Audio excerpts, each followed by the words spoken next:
Hatimaye tena tukiwa bomba ndugu ya sawa zaidi. Burudani ikiwa katika mikono salama. Hapa ni Vocal Falo DJ. Siku hizi wananiita Mgojosoni.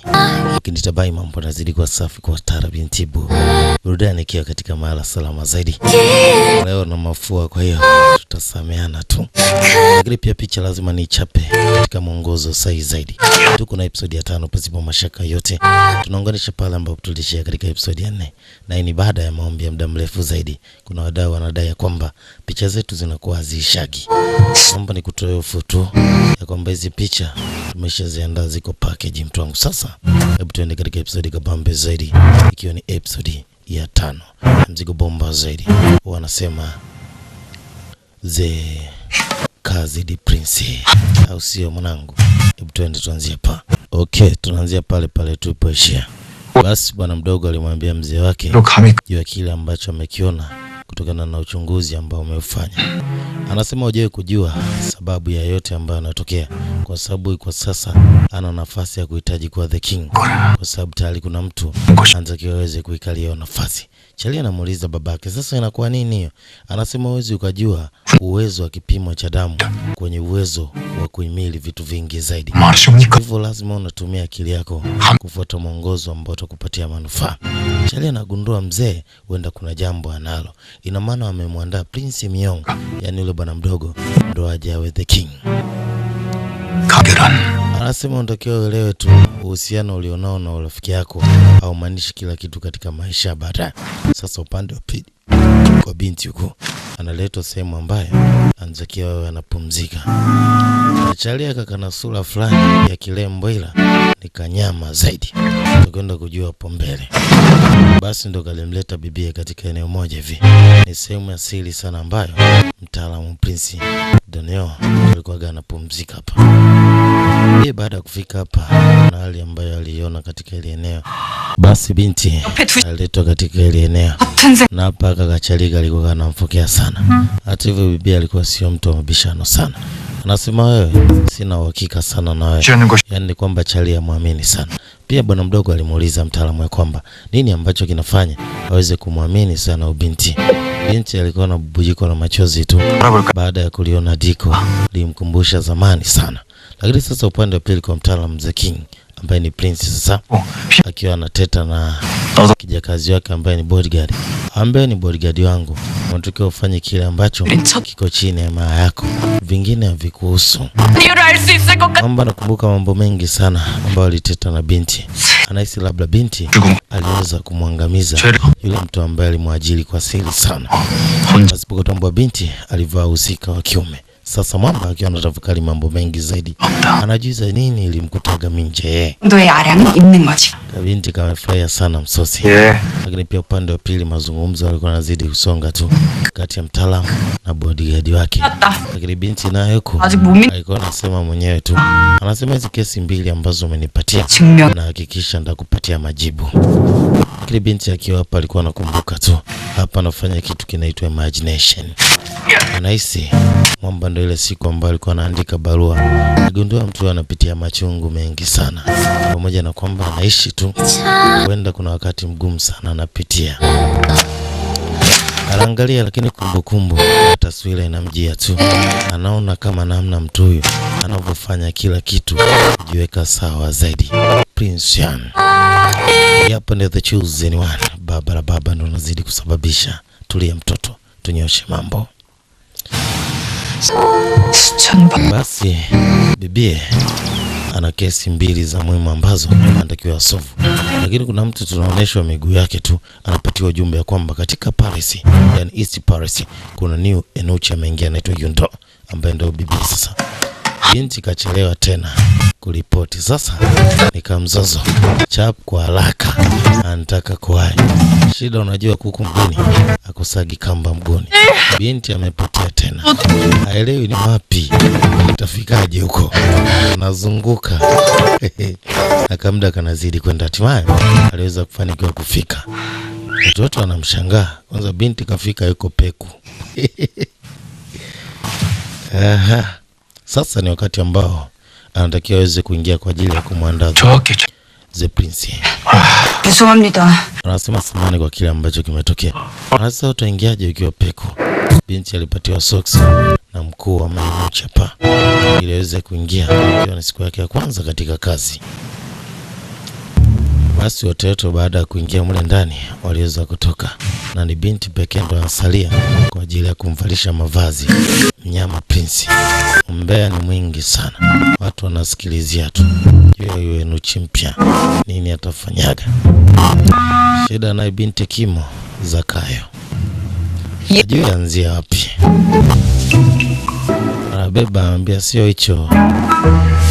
Basi alianza kumvalisha vazi, lakini kwamba binti alikuwa anakosea sana namna ya kuweza kumvalisha vazi mtaalamu mzima Prince Yan.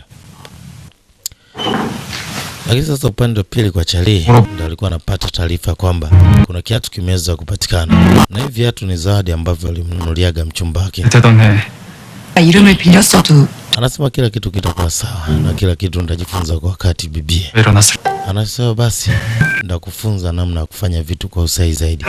Anasema ni zaidi ya siku 15 tu nizo kupatia uweze kumaliza zile kesi 2 ambazo zinaambia ndani ya siku 2. Anasema unakumbuka kipindi cha utoto wetu. Anasema ina maana bado hizo kumbukumbu unazo Sasa upande wa pili kwa mtaalamu amepata buti. Anagundua kwamba binti Jayai huenda ni mzima. Anasema nini unachosema? Anasema tulipata nafasi ya kufika kule. Sasa huku binti anazidi kumvalisha mtaalamu anamwangalia sana. Anasema ni uzuri ambao unaonekana katika sura yako. Wewe kwa nini unaniangalia?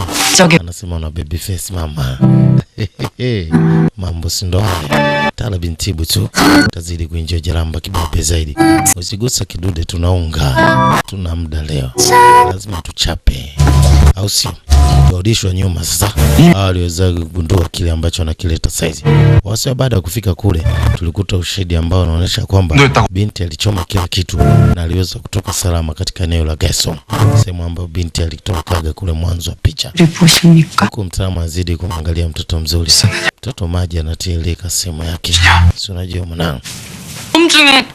Anasema basi kila kitu kitakuwa sawa. Anaonekana vema sana. Mshikaji kuna kumbukumbu anazipata za mkali wake juu ya binti. Anajiuliza itakuwaje. Sasa zile distance zile kuna namna sina chanya waga zikae karibu. Anambia hiyo ni sio. Binti aliye kwamba hapa anashtua maeneo fulani ambayo yanaweza yakaleta kizaazaa.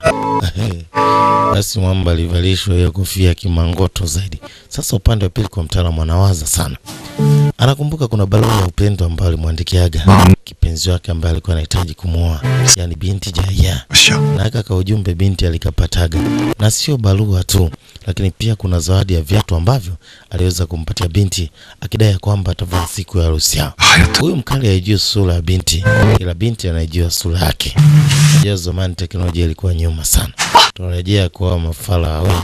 Yani hapo ni mwalimu na mwanafunzi. Binti anaongea kama AI. Cheleani. Anasema basi umefanikiwa kwa mwanafunzi wangu. Anasema basi kuna kitu tunahitaji tukiandae. Tunarejea upande pia sasa. Ni juu ya mwili ambao unatakiwa ufikishwe katika kitengo fulani cha matibabu, yani kitengo cha madawa. Kwani huko wanaweza kupata muktadha wa majibu. Kumbuka binti ana kesi 2 ambazo anatakiwa aweze kuzisolve. Sasa upande wa pili kwa prince huyo yule Charlie bwana mdogo anaelekezwa namna ya kucheza mchezo fulani. Dogo kila akicheza matope. Basi dadake ambaye ni princess alifanikiwa tu. Akamwambia wanaweza kufanya namna hii. Hata hivyo Charlie kujaribu akaleta kizaza ili kuitupa kwa inaenda kwa bibie. Sasa mara ghafla kuna mnyama akaidaka mwamba huyo hapa wanamuita Chief An. 아니십니까? Anasema Chief An, tunafurahi kukuona. Huyu anaitwa Yenichigo, ni mfanyakazi mpya wa East Paris. Sasa mama naye alishtoka baada ya kusikia kwamba kuna Enuchi mpya. 저는 동궁에 계시는 거. Lakini pia mtaalamu kuna sehemu alikuwa anahitaji kuelekea ni Paris. Lakini pia walimwomba tu aweze kupata muda wa kucheza naye. 오늘 가르쳐 주시면 될. Anasema nahitaji nifundishwe. Mwamba alikuwa ni mahiri sana katika mchezo. Binti akiwa mbali anamtazama sana mume wake ambaye takiwa amuoe, ila mambo ya dunia yameweza kuwatenganisha tu. Ni nini angefanya? Basi binti akiwa anatoka analetana na chali yake ili asukume ile mkokoteni. Binti saa amechoka. Anambia bwana mfalme hawezi akatoa oda kijinga kama hii. Hebu nisaidie au nipige sasa. Sasa upande wa pili kuna jomba anakimbiza kuku. Mara ghafla moshi. Wale wazee wa majaribio. Hizi kichwa mbili hamna. Huyu anasema mnaleta matatizo kama mwenyekiti wa ile eneo. Alipewa kapesa kidogo tu afunge mdomo wake. Mambo yazidi kuendelea. Basi ghafla anafika ule mtaalamu. Huyu mwamba amekuja na ule mwili kutoka eneo la East Paris wakiwa wanakuja kufanya majaribio. Sasa binti anakutana na kijakazi wake. Unafikiri nini ambacho kitajiri katika episodi kabambe na uzidi kufuata? Cha msingi uwezidi kuongozana na sisi tu Wagojosoni ili upate burudani iliyotukuka zaidi. Mimi naitwa Faudj na Ruge GC Production, jumla burudani. Tutatisha sana ukizidi kulike, comment, kushare, kusubscribe. Mambo yatazidi kuwa bomba zaidi. Sina mengi sana. Let's say ciao. Tukutane katika episodi safi inayofuata ili kuzidi kuenjoy utamu. Burudani bomba zaidi. Wow.